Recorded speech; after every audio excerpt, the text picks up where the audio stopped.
Bueno, me llamo Pedro García Olivo y estoy aquí, creo que para ejercer de buen diablo, de demonio honesto. Este tipo de tinglados llevan tiempo haciéndose en toda Europa, en todo el mundo, y responde a una especie de industria de la escolaridad alternativa. Es un nuevo campo de mercado, un nuevo terreno ideológico y un producto que se vende. Y mi posición consiste en irme a un extremo. Y allí donde otros hablan de escuelas alternativas, escuelas libres, escuelas democráticas, yo sustento la antipedagogía, que sería una crítica radical de toda forma de escuela. Y sobre todo una crítica radical de estas escuelas que se presentan como las más progres, las más alumnistas, las más avanzadas, pero en mi opinión son las que requiere el sistema actual para reproducirse mejor. Luego serían el enemigo a batir. Todo tipo de escuelas tipo Summerhill, España País de ella, escuelitas, toda esta aparente novedad educativa que coincide con recomendaciones de la UNESCO, del Banco Mundial, del Fondo Monetario Internacional, que no es la educación prohibida que decía Germán Doy, sino la educación ya casi oficial y mañana global. Sería un nuevo sistema educativo a escala mundial que se subvenciona con fondos públicos y con actores también comunitarios, asociativos, exigiendo un cambio radical de escuela que se ajuste mejor a la demanda del capitalismo, que ya no quiere obreros dóciles y trabajadores sumisos. Eso ya no lo requiere. Requiere gentes creativas, imaginativas, talentosas, innovadoras, pero atistas al sistema. Eso se consigue con metodologías participativas, activas, democráticas, con simulacros de libertad y de autogestión en las aulas, con muchas propuestas que vienen de la tradición libertaria, por ejemplo, o democrática, y que producen esta forma de subjetividad. Personas que no están acostumbradas a obedecer, que no van a obedecer, que tienen capacidad de creación, de innovación, fantasía e imaginación, pero tienen en común eso, que han aceptado el sistema capitalista. Luego ahí ya no hay ningún peligro y esa es la escuela que nos espera en el futuro. Y el sistema está preparando ya este recambio a través de esta industria de la escolaridad alternativa que mueve millones de euros, de dólares, y reúne por un lado a unos cuantos pedagogos, transformadores, críticos, radicales, a un montón de neoescolarizadores, gente que viene a fundar escuelas alternativas de un signo o de otro, y luego pues también traen a unos pocos antipedagogos, que en mi caso, que seríamos esa minoría que da un poco de sal o de pimienta a los encuentros, ¿no? Porque denuncia estos montajes y apuesta por una educación no escolar, sosteniendo que en las escuelas ocurren muchas cosas, pero lo que no acontece es la educación. Decía Illich que la educación ocurre fuera de las escuelas y que las escuelas es un agente antieducacional, contraeducacional. Se nos encierran en las escuelas para otros motivos, socializar, domesticar, no para educar, porque la educación, pensamos, ocurre, acontece, pasa, en cada encuentro, en cada conversación, en cada diálogo, y la escuela quiere administrar esos procesos informales de educación.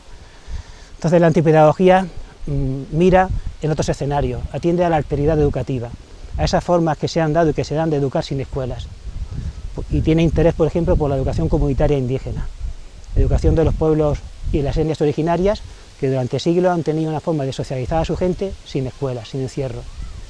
La educación de los pueblos nómadas, yo he trabajado el caso gitano, educación de grupos humanos nómadas que también socializaban, difundían su saber, su cultura, sus tradiciones, sin pasar por el encierro, ni por la figura del profesor, ni por la pedagogía. Y ya en tercer lugar serían la educación de los ámbitos rurales marginales, en los que yo vivo todavía, ¿no? Un mundo de pastores, analfabetos, exquisitamente oral, donde también se socializaba sin pasar por la figura del maestro, del educador y de la pedagogía. La antipedagogía viene a sugerir que todos los discursos que hablan de la educación en la actualidad, sobre todo los que hablan de la educación en libertad, constituyen un mecanismo de autoengaño docente y laboral. Es decir, que el profesor necesita un saber que le administre una especie de droga, de narcótico, para poder ejercer todos los días el mal en las aulas, sufriendo menos. En la medida en que tú crees que esos niños que están ahí encerrados y que evalúas y que domesticas y que controlas, están ahí porque quieren, o porque parece que quieren, o porque son libres, o porque se lo pasan bien, o porque hacen asambleas, en la medida que tú piensas que ahí no hay una opresión y un dolor, puedes ejercer de domesticador, puedes practicar el mal sufriendo menos.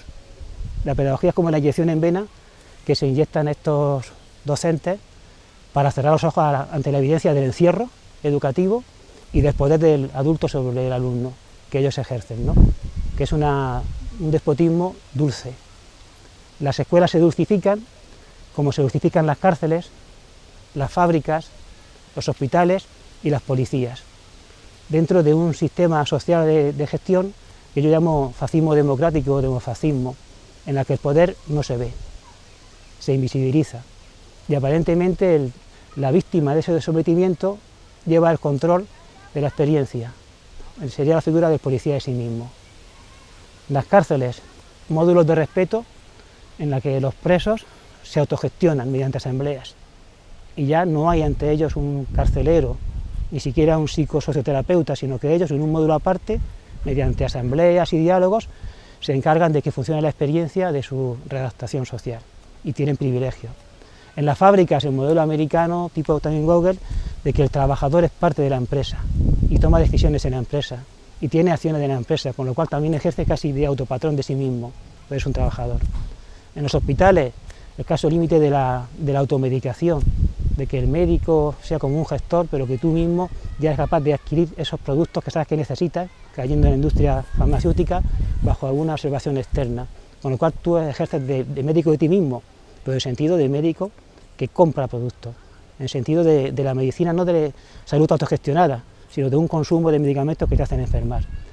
En la policía de proximidad, decían, o el hecho de que todo el mundo colabore con la policía y esté atenta a lo que hacen los demás, a las cosas sospechosas, que nos cometen a todos en policía nosotros mismos, y en las escuelas es la figura del alumno que llega a clase, que se lo pasa bien, que se da las clases a sí mismo, coloquios, seminarios, salir del aula, que en el límite hasta se autocalifica, y llegará el día en que sea capaz de autosuspenderse, porque se ha convertido en un policía de sí mismo, un autocontrolador, como quiere el sistema neofascista. Por eso las escuelas de guante blanco, las escuelas dulces, democráticas, libertarias, son realmente la plaga última de la humanidad en cuestiones docentes. Con ellas se sanciona el fin del experimento humano en docencia. Yo soy un enemigo de todo profesor, pero particularmente de los profesores comunistas, anarquistas, de izquierdas, que ejercen ese poder disfrazándolo con el discurso de la utopía, cuando al mismo tiempo son funcionarios y trabajan para el Estado, muchas veces, o son parafuncionarios, pero están vinculados al Estado y viven de eso, y son mercenarios, a fin de cuentas, ¿no? Esa es la figura que más cuestiono, la del profesor progre de izquierdas, que quiere como transformar el mundo mediante una labor de demiurgo en la conciencia de los jóvenes, que esto mata un poco de risa, ¿no? Tú, como eres anarquista o libertario o socialdemócrata, te crees que tienes un poder y que con tus manos o con tu saber vas a coger a un muchacho que tiene algún tipo de defecto o alguna tara y lo vas a modelar, y lo vas a hacer antirracista, feminista, pacifista, ecologista, lo vas a convertir en un luchador por la causa de la mejora de la sociedad. Así consideras que estás cambiando el mundo a través de una labor demiúrgica, de una antropotécnica, de una modelación del material humano, ¿no? Y este es el punto fundamental de la antipedagogía. Ninguna persona está por encima del otro. Ya está bien de metáforas solares, ya está bien de sol, de iluminado, de vanguardia, ya está bien de educadores, ¿no? Manejamos metáforas nocturnas. Mi libro se llama Eres la noche. Como algunos taoístas primitivos, algunos taoístas, ¿no? Ya apaga esas antorchas. Si sigues un camino y llega alguien con una antorcha y se coloca adelante, dale la vuelta y déjalo que corra solo. No sigas ninguna luz. No admita esa posición de guía, de director, ese poder pastoral de todo educador bien intencionado. Esos nuevos curas de la izquierda, con sus nuevas ideologías transformadoras, que te quieren colonizar mentalmente. Casi mejor el profesor Kafka tradicional de siempre, que no engaña a nadie. Me gusta la disciplina y la impongo. Me gusta la autoridad y la impongo. Estos dicen, somos libres, compañeros, aquí no hay poder, no te sacas del aula, cállate, participa, vamos a inventar algo, hay un problema de orden, hagamos una asamblea para castigar al compañero. Ese discurso es cínico. O sea, el discurso de la izquierda educativa es estrictamente cínico, porque saben lo que hacen y siguen adelante. Requiere muchos encuentros como este para mantener esta engañifa de una educación transformadora y justificar su integración en el sistema. Yo sueño con un mundo sin profesores. A veces digo que una escuela sin profesores no está tan mal. Sería como un almacén de abastos culturales secados. Si lo que hay dentro no es la cultura, Sabemos que no, porque hay culturas que no entran allí ni por error, no entra la cultura gitana, no entra la cultura lumpen, y hay un trabajo de exclusión y de inclusión, pero hay libros, hay materiales que están sesgados. Bueno, son recursos sesgados, no inocentes. El problema está en el profesor, que el profesor es una escuela ambulante, o sea, donde hay un profesor, la clase continúa, en el aula, en el bar, en la familia, ante sus hijos. Es un perfil de subjetividad nocivo. Es la primera víctima de la escuela, pero es una escuela andante, ambulante. Decía Cortatu, soy una cuchilla andante, pues es una escuela andante, ¿no? y un peligro. Según Illich, una persona está escolarizada no por ir a una escuela física, sino en la medida en que considera que tiene una tarea que ejercer sobre otro por el propio bien del otro. Y esto es terrible. O sea, ¿por qué? Por unos estudios, por una carrera, por una lectura. ¿Tú quién te crees que eres? Que eres capaz de incidir en la psicología del otro, transformándolo por su propio bien, que decía Lynn Miller, por tu propio bien. No. Tú estás enfermo, el mundo adulto está enfermo, y lo que sean los niños es un enigma que no podemos esclarecer. Y desde luego, el adulto no está mejor que el niño. En Occidente no se mantiene esa suposición de que los adultos están moralmente por encima de la niñez o de la infancia, eso no se mantiene. Los adultos están podridos. Yo siempre considero que el sistema no existe. El sistema somos nosotros. No es una entelequia, es que el sistema, es que la oligarquía, es que los ricos son excusas para no asumir que somos nosotros el sistema en cada acto de compra, de venta, de obediencia, de buscar empleo, de trabajar. Somos el sistema. Entonces, un adulto que es el sistema hasta esos niveles extremos, que es el Estado, que es el mercado, que es el capital, que es la compra, que es la venta, ¿qué labor positiva o transformadora o benéfica puede ejercer sobre un niño que aún no es el mercado, que aún no es la obediencia? Ninguna, no se justifica. Solo quedaría una opción de autodeconstrucción, autodesmontaje y volver a rehacerse. Yo creo que eso solo puede hacerse en los márgenes del sistema, no en el centro del sistema. No creo que un profesor que da clase 5 o 6 horas al día tenga la capacidad de mirarse con ojos críticos y de construirse y hacerse otro, en absoluto, no la tiene. Sería preciso estrategias de la retirada, de la fuga, de carreras hacia el margen. Hay personas que corren hacia el centro del sistema. La mayoría de los que están aquí corren hacia el centro del sistema. Quieren ser profesores o montar escuelas alternativas, quieren vivir de eso. Pero hay gente que corre hacia el margen y tiene mucho interés en no ser eso, no ser profesor, no fundar una escuela, no llevar a sus niños a la escuela, no consumir. Y en esos márgenes, en esas carreras hacia el margen, se da la posibilidad de una autoconstrucción de un sujeto para la lucha, porque el actual no es un sujeto para la reproducción del sistema. Y en la escuela se estandariza. Los educadores estandarizan la conciencia para convertirlos en consumidores estandarizados, de productos también estandarizados. Y ese es el punto en el que se vincula la antipedagogía y la crítica del empleo, partiendo un poco de Illich y contra Illich.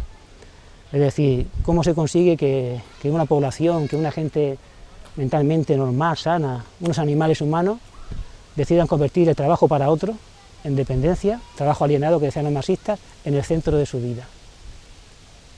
¿Cómo se consigue eso? Que es tan inhumano, porque el trabajo no dignifica. El trabajo libera, lo decía el rótulo de Auschwitz, pero el trabajo no libera, el trabajo embrutece. Eso lo sabe todo el mundo. De ahí esa lucha de los adolescentes por no trabajar, por no caer tan bajo como sus padres, ¿no? O sus mayores. ¿Cómo se consigue que se pase de ese deseo de jugar, de vivir, al margen del sometimiento, a buscar un empleo como un loco, como un necio? Según Illich, el papel de las escuelas es muy importante. Ahí se fabrica la libido trabajadora, el deseo de trabajar, y se inicia el mito del consumo sin fin, del consumo sin término. Consumes currículum, asignaturas, libros, viajes, experiencias, todo se compra, y después de la escuela pues sigues comprando medicina, sigues comprando transporte público, sigues comprando policía, sigues comprando, y sigues obedeciendo. Por eso para mí la cuestión de la escuela no es secundaria, y las escuelas modernas, democráticas, son el mayor peligro que cabe imaginar. Yo soy pesimista, yo creo que el experimento hombre ha fracasado, y las escuelas tienen mucho que ver con eso. Yo asumo una posición completamente paradójica y contradictoria, eso está claro, ¿no? Una posición contradictoria porque soy un antipedagogo que habla. Es el común deseducador en la antipedagogía, ¿no? estoy seguro de que la escuela se reproduce por su constante puesta en discusión, que lo que habría que hacer es dejar de hablar de la escuela. Decía Antonio Artaud, si dejamos de hablar de Dios, Dios no existe, porque es una palabra, pero mientras digamos si existe, si no existe, va a existir. De tanto discutir lo que es la escuela, cómo mejorarla, qué funciones tiene, la escuela se mantiene y florece. Entonces yo debería callarme. No hablan más contra la escuela. Cuanto más hablas contra la escuela, más escuelas libres se están fundando en España, por ejemplo, ¿no? Pero por alguna oscura razón no soy capaz de callar, tengo siempre ese dilema, ¿no? Yo me considero quínico, seguidor de la escuela griega quínica, la escuela del perro, Diógenes y Antístenes, y ahí surge ya este dualismo. Diógenes es el hombre bomba, es el hombre que está en el ágora, en la plaza, y monta espectáculos digregadores. Es un anticonsumo, un antiestado, pero monta números, que según él perturban, conmueven, tiene algo de artista, también de cineasta, de performance, tiene algo de todo eso. Y Antístenes es un maestro, es el hombre que dice, esconde tus huellas, borra tu vida. Para ser libre lo importante es que no te manifiestes, porque tú, Diógenes, eres esclavo de tu imagen pública, eres esclavo de esa necesidad de montar el número constantemente. Yo me debato siempre entre las dos tendencias, callarme, borrar mi huella, seguir en mi aldea, dejar de escribir, dejar de hablar, o seguir montando el número. Cuando lo monto, sé que se me invita para eso, y que entonces soy como eso, el buen demonio, el buen diablo, que se me invita para que monte el número, y que me utilizan como una vacuna. Es decir, en la medida en que este hombre venga y nos insulte, porque yo vengo a insultar. Yo siempre diré que son unos mercenarios los profesores, que son la plaga última de la humanidad, que son el azote de la esfera intelectual, que realmente no se merecen el título de humano, siempre diré eso, y a ellos les va a gustar. Y después de eso podrán seguir dando clases, pensando que ya no pueden escuchar nada más radical y que eso lo han superado, ¿no?